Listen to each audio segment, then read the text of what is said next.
Charlemagne, qui était-il?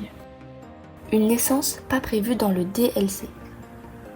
Charlemagne naît en 742, à une époque où personne ne sait encore qui va devenir le giga-patron de l'Europe.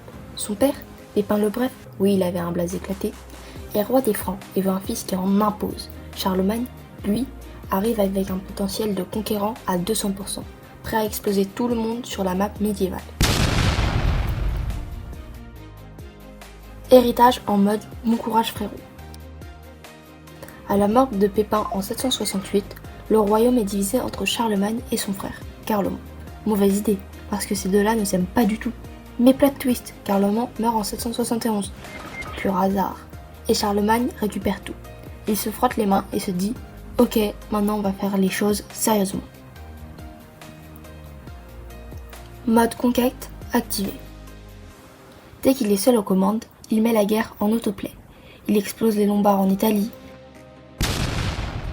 force les Saxons en Allemagne à se convertir au christianisme, sinon c'est la baston, et tente même une invasion en Espagne, mais ça floppe. Son but, transformer l'Europe en giga-empire sous son contrôle. Spoiler, ça marche plutôt bien. Les Saxons, pas des élèves modèles. Charlemagne passe 30 ans à essayer de calmer les Saxons qui refusent de se convertir. Il tente le dialogue, mais il préfère la baston. Résultat, il utilise la manière forte.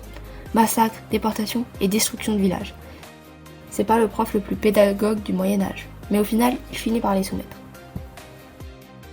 L'éducation, c'est pas que pour les moines.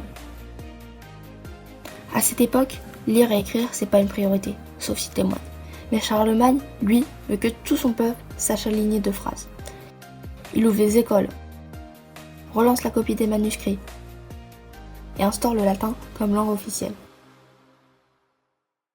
Ironie du sort, lui il galère à écrire son propre nom, comme quoi même les patrons ont leurs lacunes.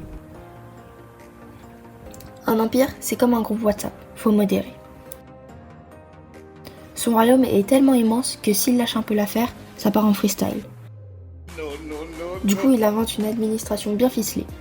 Il met des comptes aux commandes des régions et envoie des missi dominici, des inspecteurs, pour surveiller qu'ils font pas n'importe quoi. Le mec a littéralement organisé le premier service après-vente d'un empire. Le pape se fourbe, lui met une couronne par surprise. En l'an 800, Charlemagne part à Rome pour aider le pape Léon III. Et là, big surprise, le pape lui met une couronne sur la tête et le sacre empereur des Romains. Charlemagne fait semblant d'être choqué. Oh non, fallait pas. Mais en vrai, il adore. Il devient le roi des rois et peut flex comme le big boss du Moyen-Âge.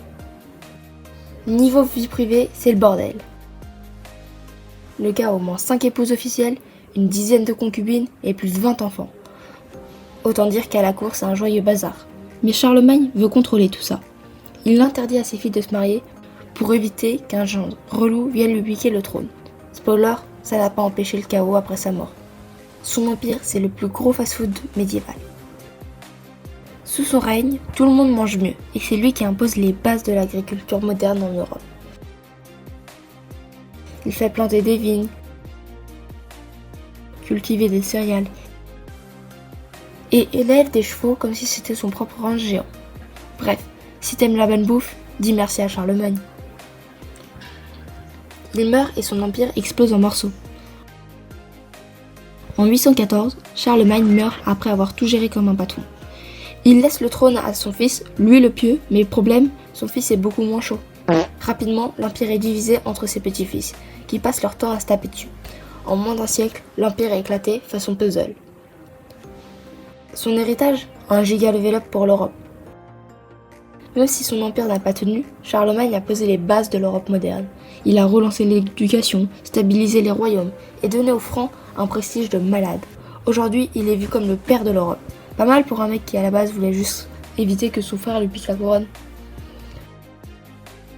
Moralité, si tu veux bâtir un empire, fais gaffe à tes héritiers, sinon tout part en cacahuète. C'était Gabi.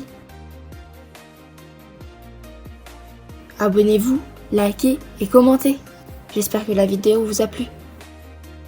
Vous pouvez me donner des idées de personnages que vous aimeriez que je fasse dans les commentaires.